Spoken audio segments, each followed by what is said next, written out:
সালমান শাহ ভাইয়াকে যারা পরিকল্পিতভাবে নির্মমভাবে হত্যা করেছে তাদেরকে দৃষ্টান্তমূলক শাস্তি, সর্বোচ্চ শাস্তি ফাঁসির কাজ করাতে ধরে হবে। আমি শুধু একটা কথা বলতে চাই, আপনি আমাকে বলেছিলেন তুমি জেমস ভাইকে নিয়ে আছো, জেমস ভাইকে নিয়ে থাকো। তার 2 দিন পরে আমার জেমস ভাইয়ের সাথে চটটা ছেড়ে গেল। আমি কি ডক্টর কিছুই বুঝি না? ওই রকম 2-4টা চপ আমি ছেড়ে দিয়েছি সালমান শাহ ভাইয়ের জন্য।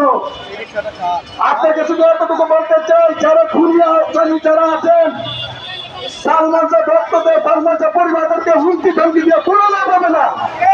সালমান শাহ ভক্ত হয়ে 1993 সালে জীবন দিয়ে প্রমাণ করে দিয়েছে সালমান শাহের জন্য সালমান শাহ ভক্তের জীবন দিতে প্রস্তুত আছে এবং জীবন দিয়েছে।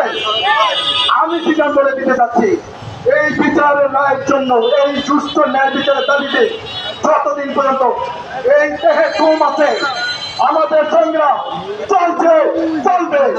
চলে হারাম মায়াত্মা, চলে হারাম মায়াত্মা। ধন্যবাদ সবাইকে।